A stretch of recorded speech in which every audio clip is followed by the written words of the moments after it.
This is Dialogues with Creators, a new podcast where we converse with creators and creative people in the Tennessee Valley, North Georgia region. I'm your host, Barbara Tucker.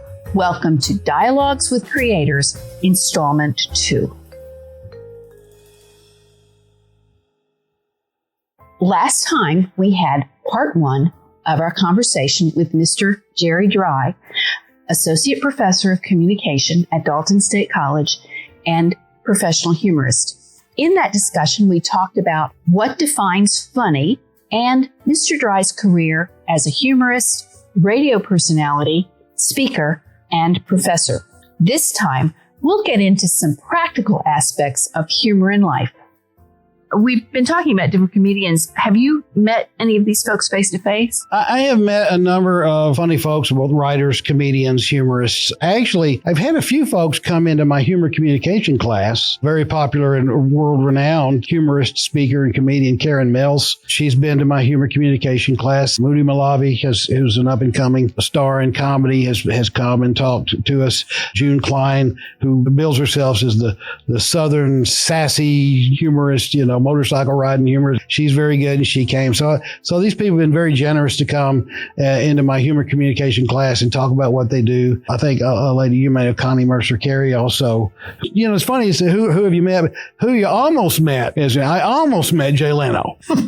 Jay Leno was giving a concert in Atlanta, and my wife and I went, and we stayed in the hotel across the street from the concert venue. And so when we checked in, the person behind the counter said, "Are you going to the Jay Leno concert?" Yeah, that's why we're here. I said, "Well, I hope you enjoy the show." I said, "Thank you very much." So we went to the show. Spent time checking out the next morning. The person behind there said, "Did you go to the Jay Leno concert?" This was a different person. I said, "Yes, we enjoyed it very much." Did you do the meet and greet we had with him here in the hotel?"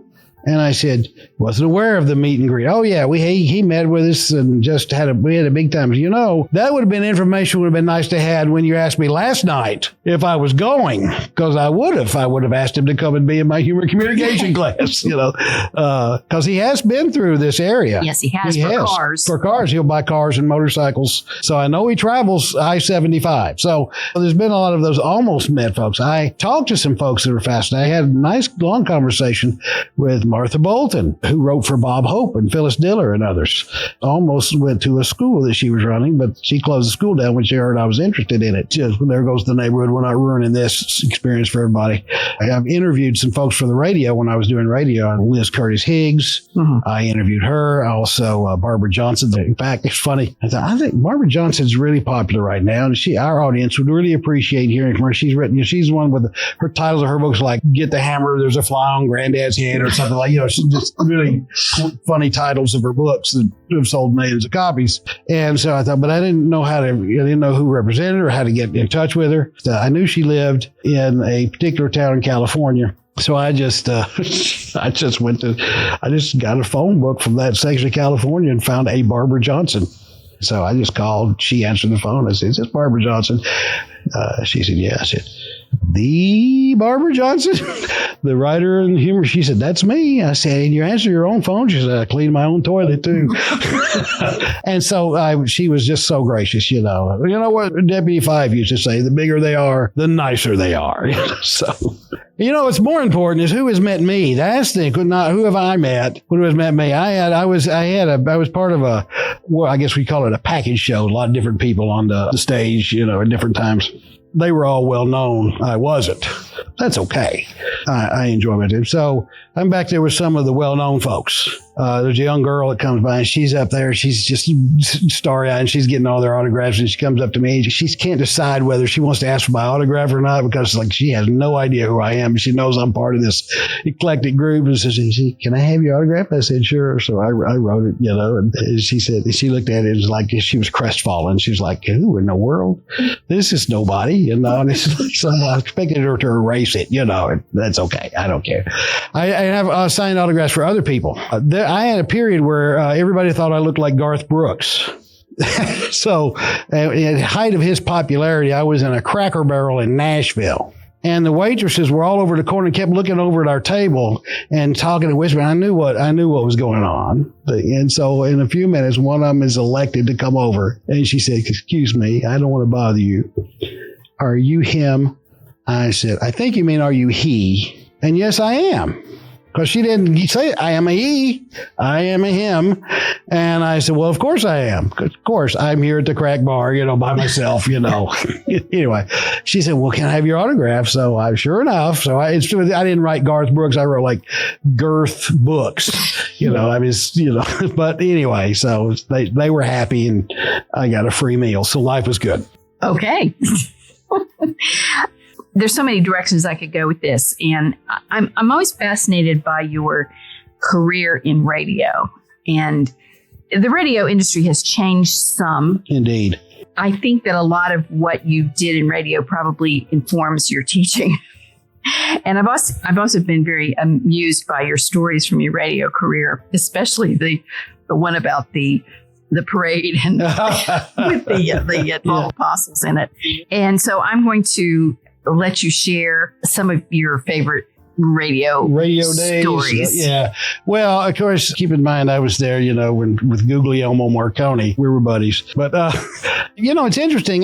One of the things I hear all the time is that radio's dead. Nobody listens to the radio anymore. I wonder why they even put them in the cars, anymore, because nobody's listening to the radio. And it's really not borne out by the facts. Now, the radio audience, just like the television audience, is more fragmented than it has ever, because there are more options. When we were kids, there were 3 channels or 3.5. You had ABC, NBC, CBS, and if you happen to have an affiliate anywhere near you, you could get those 3 stations. And if there was a PBS station, you could get a snowy version of that. Radio is still a multi-billion-dollar industry in this country alone. Terrestrial radio, not counting satellite radio, multi-billion-dollar industry. Then when you add satellite radio, isn't it fascinating that some of the same people who say radio is dead will say, by the way, be sure to listen to my podcast. And this is radio right here. What we're doing right now is radio in essence. But yeah, I loved radio. I worked for a lot of different stations, and I guess I'll have to tell the story that you alluded to.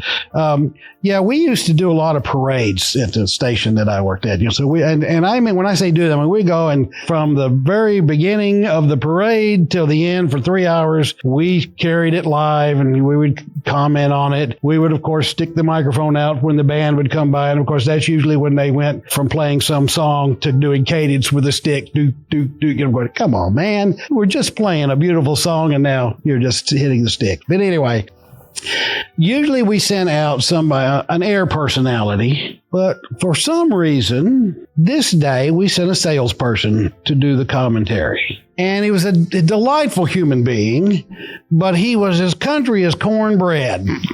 And he could mangle the English language. He would make Mrs. Malaprop proud. And then I hear him say, now I remember it was the Tater Town Parade. They had a tater festival every year at this place.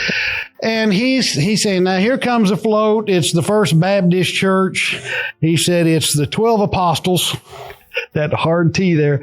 And he said, I don't know about some of them apostles. They look a little wild to me. He said, wait a minute. Hold the phone, everybody. Right in the middle of them 12 apostles is Jesus Christ himself. And I thought, man, they should have made him Grand Marshal. They shouldn't have just put him in one of the floats. He should be in the car waving at people, and I thought, Jesus Christ himself.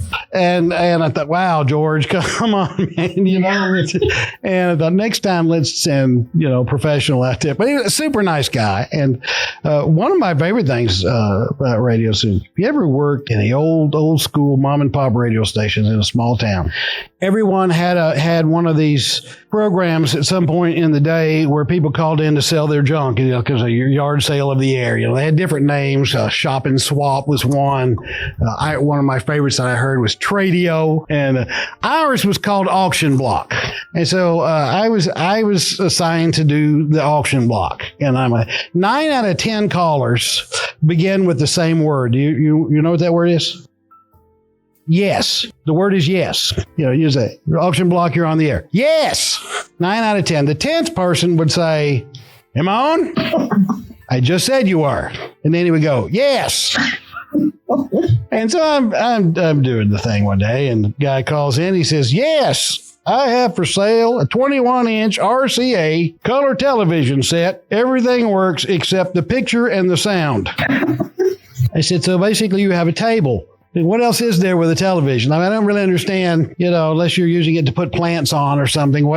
That's all there is picture and sound. So those kinds of things go. And of course, when you interview people, you never really know. And you do your homework. You hope that you will ask questions that will elicit meaningful responses from the guests. I've had guests that you would ask a fairly provocative question. They get yes and no answers, and well, we've got another hour. Can you give me something? And then I've had others that you ask one question and then, they take up the whole rest of the time. I interviewed Tiny Tim one time, which was fascinating. You remember Tiny Tim? Yes. Was Tiptoe Through the Tulip. It was interesting. This was in Jackson, Tennessee, and he was in town too. He was well past the height of his popularity, but he was still working. And he's a huge fellow in person. TV, you don't get a sense of, he's very tall, very broad-shouldered, big guy. He came into I had a 2-hour radio show, and he was supposed to be on for the whole time. And at the end of the first hour, I kind of ushered him out because he scared me, quite frankly. He was just kind of odd. And so there were a couple of things about that were different. Like, for example, in the biographical packet that I'd been sent by the promotional people, said that he did impressions of old school singers like Bing Crosby, Rudy Valley, and others. So I asked him about that. He said, I only do that when the spirit of the dead singer wells up within me. Okay. And you're not feeling anything now? No. He said, but I will do. And he had his ukulele with him. He said, I will do a song in honor of being in Jackson, Tennessee, where I know Casey Jones is from. Remember Casey Jones, the railroad engineer? And there was a song, the theme song for the show, which starred Alan Hale, who was the skipper on Gilligan's Island. There was a theme song. And so he said, I'd like to do that song in honor of being in Jackson. He said, well, great, go ahead. So he said, Casey Jones, yada-da-da-da-da, Casey Jones, yada-da-da-da. And he just, he said the name Casey Jones like 9 times, and the rest of it was yada-da-da-da. I thought, you don't even know the words. Why did you even bring it up? Why are you saying, I'd like to do a number? Now I can't because I don't know it. Anyway, so at the end of the first hour of, talking about that, and he was talking about a movie he had just done where he played this insane clown killing people. I said, I know you have to go now. So I kind of ushered him out of the studio, and I did the next hour, and people were calling in, I'm sorry for you, Jerry. It's okay. I'll be all right. Oh, my word. Yes, I remember his first appearance on Laugh-In back in the late 60s. Sure. And Dick Martin's response to him and how bizarre that fellow was. And so apparently he didn't get any less bizarre. In fairness, he was a huge star in the 60s for a little while because he was different, because he was just something, unusual. He was on The Tonight Show. In fact, he got married on The Tonight Show to Miss Vicky. It was on my birthday, actually. Did you know that so many people tried to get to the studio that traffic in Los Angeles was shut down for hours the night he got married on television? But he was in my little 1,000-watt daytime AM station a few years later talking about yada-da-da-da-da. How the mighty have fallen, huh? Yes, which kind of gets off into a sidetrack of our fascination with celebrity. And all of us love to talk about the famous person we met. And you've obviously met more famous people because of your career. I'd like to change a little bit. The thesis of this podcast is about creativity. And so this one is humor is a form of creativity, which I don't think most people think about.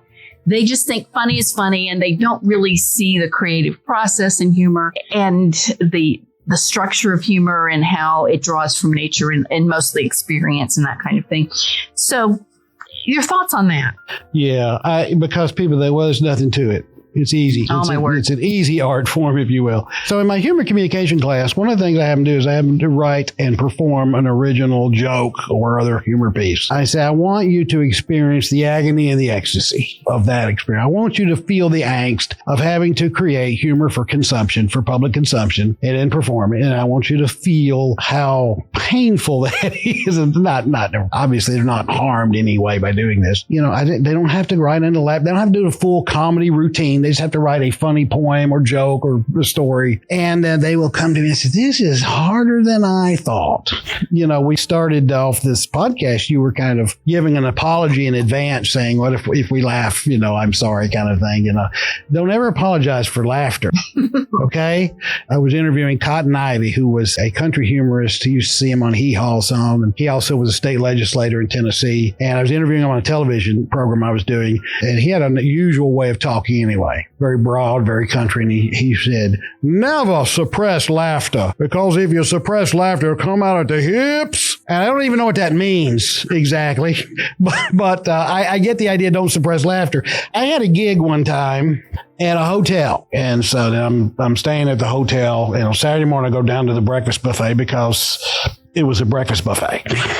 So I'm in line, and there's a young couple in front of me, and they look and say, oh, we were at your show last night. I said, okay. And I wanted to say thank you, but I wanted to wait and see if they were happy about it, And so I didn't know whether to say I'm sorry or thank you or what. And then the husband said, oh, yeah, we loved it. My wife here, she couldn't stop laughing. And she was laughing so much and so loud, I told her to stop. I said, have you ever been to a comedy show before? Do you understand what the purpose of this? Don't ever. In fact, next time I'm appearing, send her, but you stay home, don't. No, of course you're supposed to laugh. Laughter's a good thing. Don't suppress it. It'll come out at the hips, whatever that means. And that leads into my next question. Although the reason I said if we laugh, it's because I'm nervous about this first podcast. Well, you're doing a wonderful job. So I'll just laugh all over the place. And I don't laugh, I cackle. Well, that's good. I'm collecting laughs. And by that I mean I'm collecting people who have great laughs, because I'm going to do a show. And we got all these people that over the years I've discovered have great loud laughs. And I'm put them all in one room together and see what happens. Okay. Well, I cackle. And I'm not particularly proud of it, but it feels good when you do Sure. it. Which brings me to the next area.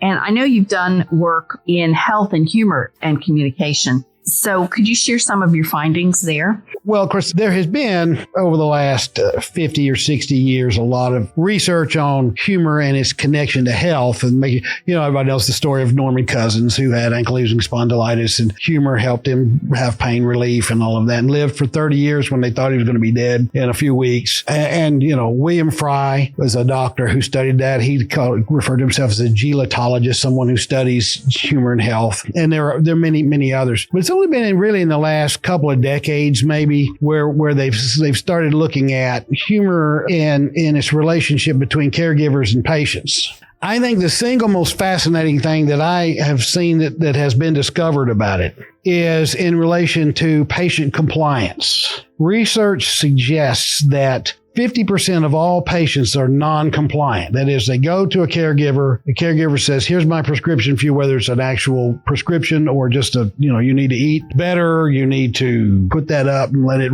rest. Or is the old Andy Griffith medical advance, soak it, whatever it is. 50% of people will pay good money to go to a doctor or other caregiver and then not do what they say you need to do. I trusted you enough to diagnose what's wrong with me. I guess I don't trust you enough to help fix it. Or that's too hard to do. I don't want to do it. You told me not to eat bacon. You're obviously not a good doctor. But when caregivers use gentle, good-natured, judicious humor with their patients, compliance rises exponentially. And part of that, there's a couple of things that I think are happening. One is there's a great power distance between, say, a physician and a patient. We put them on a pedestal. They talk about the God complex. Not all doctors feel like they're God. Some of them think they would have to come down for the, no, I can't. And doctors, thank goodness we have doctors who've studied medicine. By the way, they have studied medicine. So that's why I find it odd that we would not take their advice, since they have studied it for years and practiced it for years. But there's a power distance. They have all this education, experience, expertise. I'm just a guy off the street, that power distance is sort of reduced.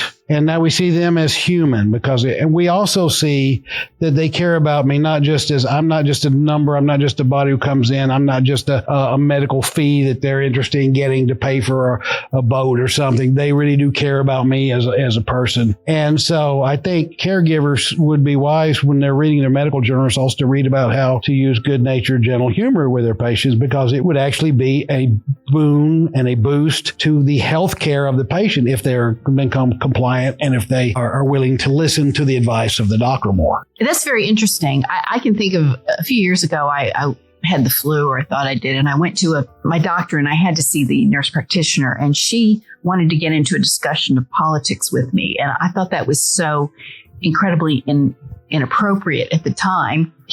Interesting. And my own doctor, who I had hoped to see that day, is so personable, and he knows how to do that. He can be kind of funny, but in a very subtle and gentle way. And he always gets those awards that they have the best of, that they have in Chattanooga. Oh, sure. The best of doctor, and I understand why. Yeah. Because of his ability to set you at ease, talk, just be so warm and funny in an appropriate way. Yeah, my own doctor, who is wonderful, and I've told him, you can't retire till I die, because I don't like to change doctors. and I'm very happy with his care. But for the first few years in our relationship, he was, you're very healthy, but you should probably lose a little weight. And I said, well, I could lose 175 pounds if I just get rid of my doctor. But so anyway, so I didn't lose the weight. I was non-compliant. It's not that I didn't try, but I didn't try hard enough, or the right way. I didn't try the right way. Let's put it that way. So I had gotten up to the heaviest I had ever been. But he had built a rapport with each other. He could say what he wanted to me, and we kidded with each other some. And so one day he said, Jerry, if you were alive 100 years ago and at your height and weight, they would have put you in the circus. And I said, well, what would they call me? Rotundo, the world's most oddly shaped man? You know what? I laughed at that, and then I went out and I lost 50 pounds because, he was able to get through to me a message. He had to use humor. Now, my wife, it made her mad. I said, baby, he didn't mean that to hurt me. He had tried the direct approach of just say, you need to lose weight. I hadn't done it. And so he thought he would try to make a humorous statement, and it worked. I related to that. It spoke to me. And so I went and lost. Now, I'm getting a few of those back, about 4 T6 of those pounds. No, I'm not that much. I gained about 5 or 10 pounds back, but that's the problem with pounds that leave you. They always come back and bring friends. Yes, they do. Yes, and that we probably could do a whole podcast on the humor and health, the situation. And I feel sorry for people who can't really laugh and who can't find humor, because I know that makes their lives really much less healthy and happy. And enjoyable. Yeah. I suppose there are a rare breed of folks who can't laugh. I think it's more that some won't laugh more than that they can't laugh, that they think somehow it reduces their intellect or makes them seem less serious to people. Mm-hmm. I don't worry about that. People will think you're not smart. I don't worry about that, because I know the research suggests that people with a well-defined sense of humor tend to be highly intellectual. That's not what you think of. When you think of funny people, you think, oh, they're just, too bad they're not smart, too. I remember being part of a church once that was going to get a new pastor. And so the search committee was saying, we found a guy we want to present. And more than once they said, he's very funny, but he's very smart. And every time they said that he was funny, they had to qualify with, but he's very smart. And finally I said, I'd like to make a comment. I would like to go on record as saying that being funny and smart are not mutually exclusive, because, you can be both. You can't. In fact, research suggests that often people are both. Mm-hmm. We talked together a lot about your other specialty in teaching a scholarship, which is storytelling. And you are you have more of a focus on storytelling in its oral form. And right. As a fiction writer, I have more of a focus on writing and fiction and storytelling in its written form, which in my experience is quite different.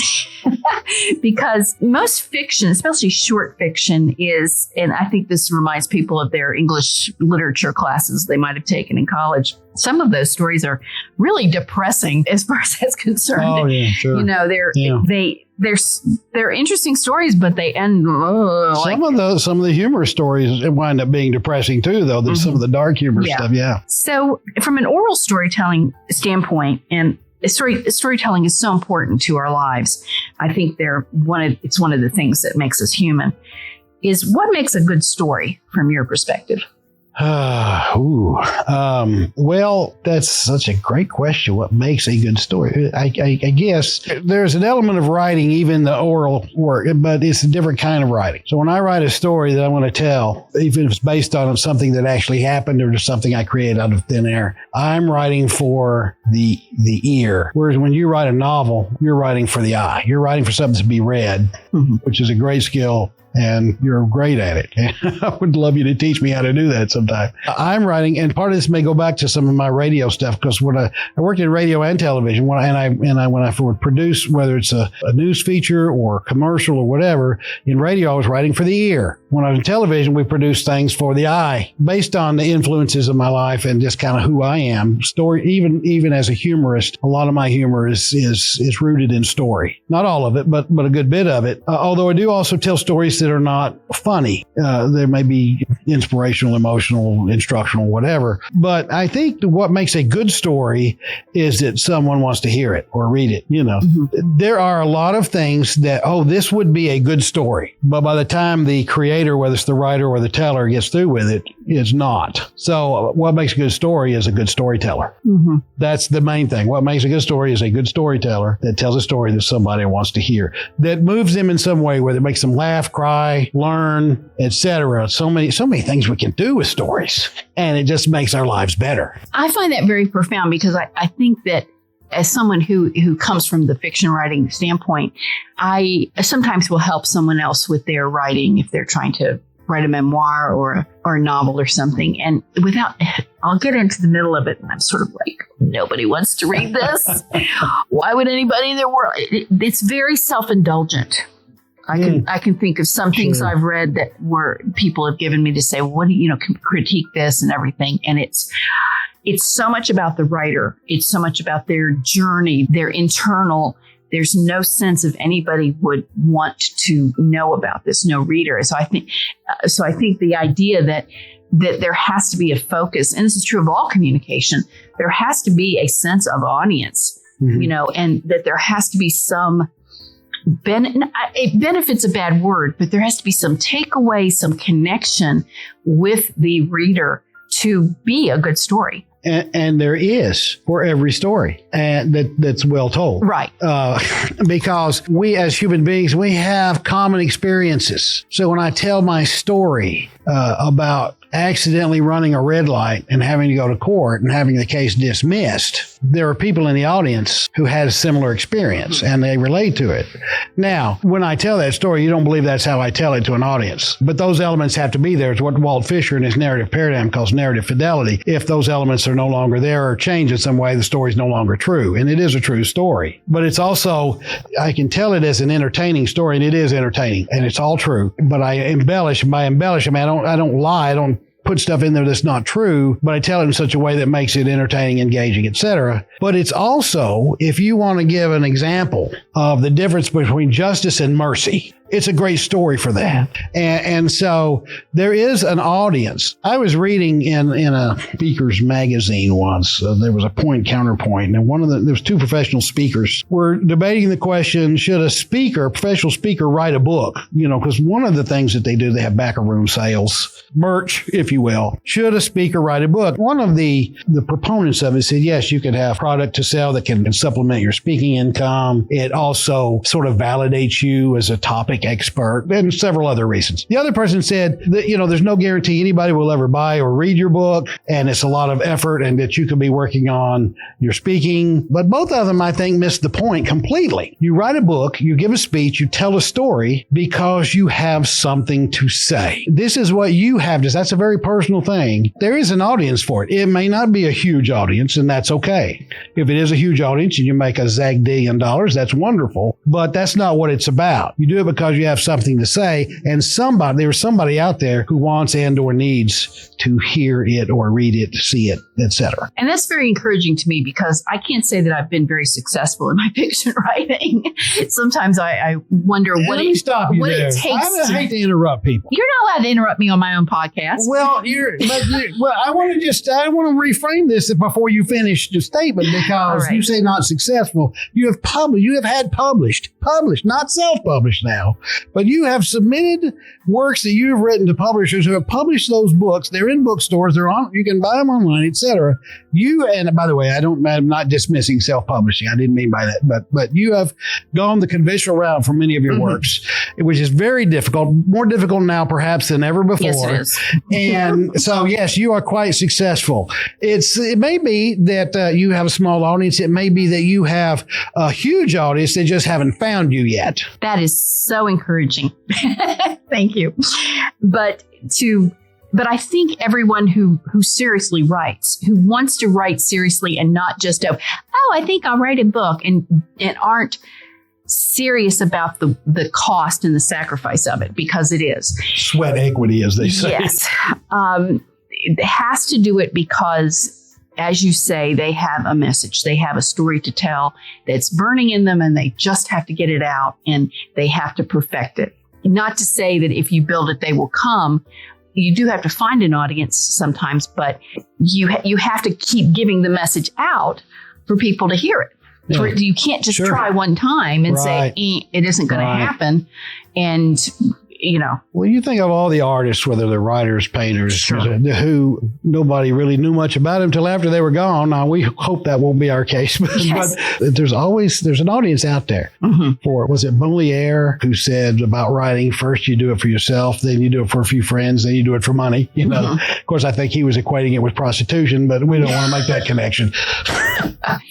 Of course, the classic stories of J.K. Rowling, she had 25 rejections before she finally was published by a company that has made a fortune off of her, but is not really a Big Five publishing company, which was Scholastic. And of course, it's been very good for them, and for her, of course. But, the fact, it's hard to believe that 25 publishers would have rejected Harry Potter when you look, and the rest is history kind of a thing. So, yeah, I think we have to get the right perspective, but we also have to know, and especially listening to you talk, what you do is difficult, and you have worked at it for many years. And it goes back to the grit book and the thing about you have to do 10,000 hours worth of something to practice before you're really an expert at it.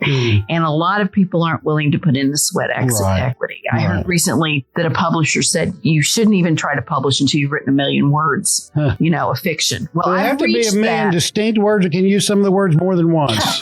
Because that's a lot. Yes, and they don't have to be good words either. Okay. But, all right. I have reached that point of 1 million words of fiction. So maybe there's some hope for me. Okay, I wanted to end this with the whole idea of humor in the classroom and humor as teaching. What advice, what counsel would you give people who, what I call teachers of adult learners, and that could be anybody in college classroom, to those in the corporate training, to those in a church setting or that kind of thing, and using humor in their communication teaching? Yeah, and thank you for kind of making it inclusive there, because corporate trainers are teachers, clergy are teachers, K-12 folks are teachers, tech school folks, vocational school folks are teachers, college professors are teachers. And I have worked with all of those people in trying to help them to understand how to use humor and story to enhance and enrich their teaching. And my research has been primarily on humor and story as an engagement device for the adult learner.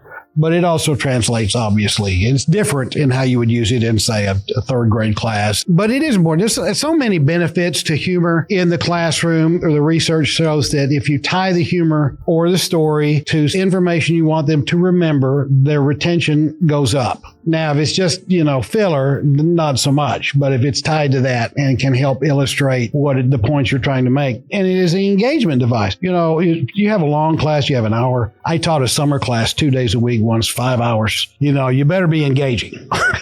You also better have snacks and lots of breaks. And, it's funny because that class, I've never taught a class, I've done workshops, a college class that long, I was really worried about. Got the nicest unsolicited letter from one of the students to my dean at the time. And it was the most beautiful letter about how much she enjoyed the class and what she learned and how the 5 hours zipped by. And she said the humor and the stories were really beneficial in helping and to do that. So it is powerful for engagement. And, I think it was Thomas Armstrong in his book, Awakening Genius in the Classroom, who said humor should be viewed as evidence of a different kind of mind at work. And I've certainly been accused of having a different kind of mind. But there is also a danger. The humor can be seen as frivolous or trivial. Even when it's not, sometimes it can be misjudged as that. It can be that string of pearls approach that we talk about sometimes, where a speaker or a teacher will just, I've got some great stories and jokes, I'm going to put these in there, but we never really accomplish anything or learn anything. But, sometimes you've got something to say, as we were talking about a few moments ago, you want them to listen. And so sometimes you have to get their attention. Sometimes you have to get their attention back. You're great at teaching the outlining stuff in the public speaking class. I'm not. I do it, but I hate teaching it. I realize that because of the technical aspects of some of that, they start to drift. To be honest, sometimes I do, and so I have to bring them back. Have you ever been in a lecture hall or someplace where someone is kind of droning on and you sort of start to just sort of fade away? We've all had that experience. I faded away. I almost fell asleep one time during a lecture the other day, and I was giving the lecture. That was the weird thing. But then the speaker will say, well, let me tell you a story. Or funny thing happened, bam, we're back. So it is a great tool for engagement, for retention of information, puts it in a perspective that, okay, that was an abstract concept that now all of a sudden I understand in a concrete way because you got me with a story. It makes it clear to me. I have had the experience. I went through this period where I don't like for my students to sit for more than 20 or 30 minutes. So I will make them stand up. And in those breaks, I would put on something about a minute long to just break the ice and try to get them to stand up and stretch and do those kinds of things.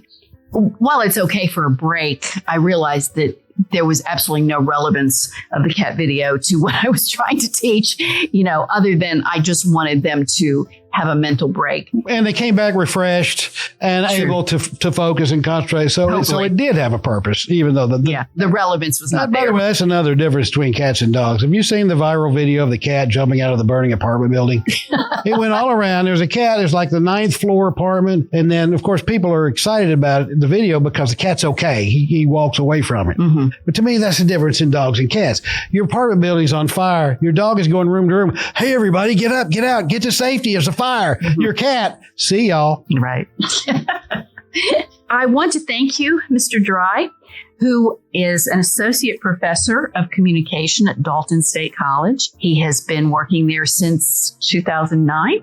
Oh, I've been on staff since 2009. Some days I work, some days I think we could all say that. I often say, I'm not sure I teach, I just conduct classes. So he has done a number of things in his life, as he talked about, and he has a bachelor's degree in communication from Murray State and master of organizational communication from Murray State. Thank you. And he taught at Clemson University for several years. And the education specialist degree from the University of Georgia. Yes. And so we are glad to have him on our faculty in the Department of Communication. Thank you for joining us today. Tune in for our next podcast, which will feature educator and filmmaker, Mr. Ryan